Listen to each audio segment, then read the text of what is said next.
Your global government's gonna fail. New world order's going down.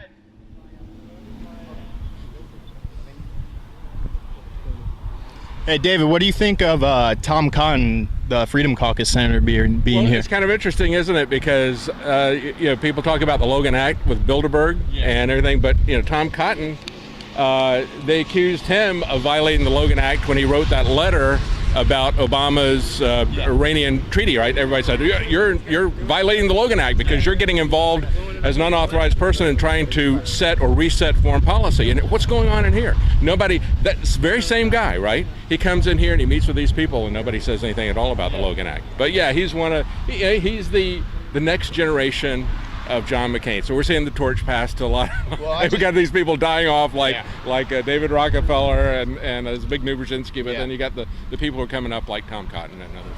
Well, he's a Freedom Caucus senator, so I always thought he was a good guy, but now I'm having very big doubts about that. Well, that's the thing is that you're not going to find anybody really that's going to be 100% on every issue.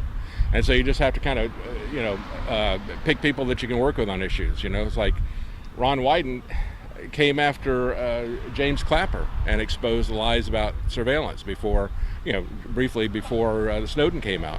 I don't agree with him on anything except that, but I agree with him on that issue. So, we can support him and try to reinforce what he's saying on that issue.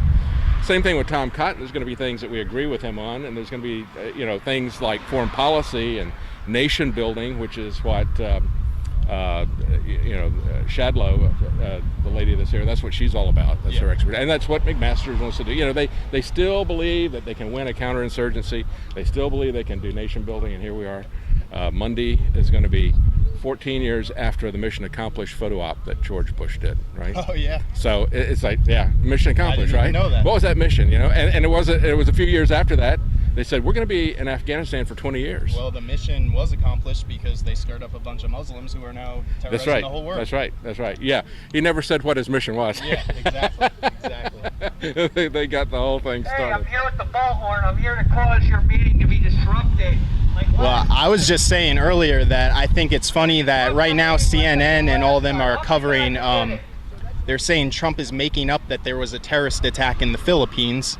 Because I guess there was a shooting at a hotel in Manila the past couple hours. They've been under martial law. I don't know that I did a report on that about 10 days ago. And you had ISIS take over a town. This is in Mindanao, and it's all, it's been Muslim since the 1300s. But in recent years, it's become separatist Muslim. And in the last few years, there's been a lot of ISIS types that have moved there, become very militant as well as separatist.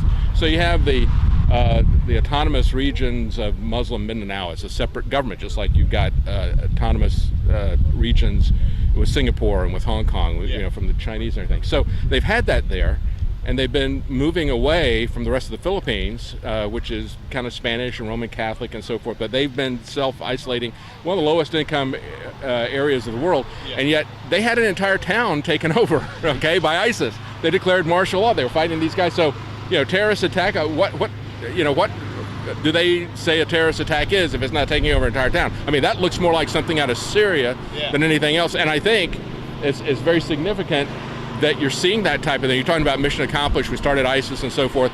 I think that as you see Duterte, and I don't think he's a good guy. I mean, again, Duterte is doing extrajudicial killing. That's where the war on drugs is going to go here. You got extrajudicial taking of our property and civil asset forfeiture. They say we don't have to worry about a law. We don't have to worry about charging people with crime or anything. We can just take your property. Well, they're taking it to the next step, which is where we're going to eventually go, which is we're not just going to take your property. We'll take your life. We'll act as vigilantes. We'll be Judge Dredd on the street. And so that's what they've had in the Philippines. So I'm not a supporter of Duterte. However, he wants to get the U.S. military out of there. He had a lot of grievances with Obama, with the CIA. And then what does he get? He gets ISIS in his backyard, just like Assad, taking over towns. So, I don't think that's any coincidence, quite frankly. He certainly doesn't think it's a coincidence. I was just saying, I think it's really funny that CNN and all of them are not too busy to say Trump is lying about a terrorist attack, but they are too busy to be here covering most powerful people in the world. The owners are in here The reporters aren't, okay? The owners are inside, but the reporters are out here. They don't, so they are here. they just, they come to meetings, and you don't know, they have their official list. They have their official list, and for the longest time, they wanted everybody to believe that there wasn't any meeting going on. It was just a conspiracy theory. If you said Bilderberg, it's like, yeah, Bilderberg, right? I've only heard of it for the past 3 years. Yeah. I've been into conspiracy stuff since like 07, 08, and I never even heard of it until like. Well, this is a conspiracy. This is a conspiracy fact. It's not a theory. They try to portray it as if it was a theory, as if it didn't exist. We know that it's here. We know that they're conspiring with each other. So it's not a theory. They really are conspiring with each other, and it's doing things that are illegal, in violation of the Logan Act. All of the stuff that we see being said about Trump and his administration. Well, Senator Sessions met with a Russian ambassador. We need to have a special prosecutor look into that. What about this? What about this? I stubbed my toe. It's the Russians' fault. I know, but if they're going to, they're upset about a meeting, about that a senator has with an ambassador, and yet here you have this secretive meeting, and they have an army of policemen standing over here to keep everybody away, so we can't even see the people getting out of their cars, right? And we're not supposed to know anything about that. We're not supposed to ask any questions, and we're not supposed to have any any special investigations or special prosecutors or anything about that. So, yeah, the double standard is absolutely amazing. Just like we started talking about with Tom Cotton. Yeah. The double standard. Well, we're really happy you guys are here, because so far today, only media that's been here is WND was here for a little bit. They left after like 30 minutes though, and Al Jazeera and The Guardian had one person here a piece. And interestingly enough, the Al Jazeera lady, she was set up here, then she set up across the street taking pictures, and she called an Uber to pick her up. As soon as she got in that Uber car and got like just down to that turn over there, 2 cops pulled her over. For what? For nothing. The car had done nothing wrong. Huh. But I went over to get a good shot of it and stuff, and nothing happened. They let her go after a little bit, but I just think it's funny. They've also sent a leaf. Yeah. They sent a big truck with a leaf blower on it here to blow dust at us a bunch of times too. So yeah, that's not surprising. Yeah, harassment, and then it's amazing to see the army of people that they have at all these different meetings. And it's amazing to see how they keep everybody at a distance. And of course, I really would like to see a situation where like Ted Mallock was here, as opposed to McMaster, Yeah. But again, they're the ones who are running the event. They extend the invitation, so I don't know that. I don't. It's not possible to know what Trump thinks about this, or if he wanted them to come, or he asked them to come, or he's going to debrief them, or who's going to talk to them about that.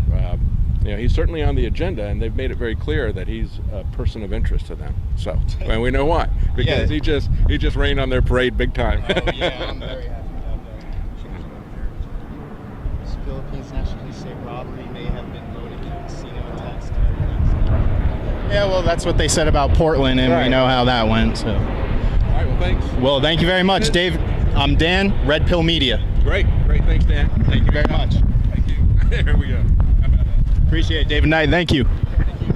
So you heard that. As much as they are going to continue to have their army out here blocking any coverage of this, we're going to continue to have our army out here exposing it. So that was David Knight of Infowars.com. Appreciate his time.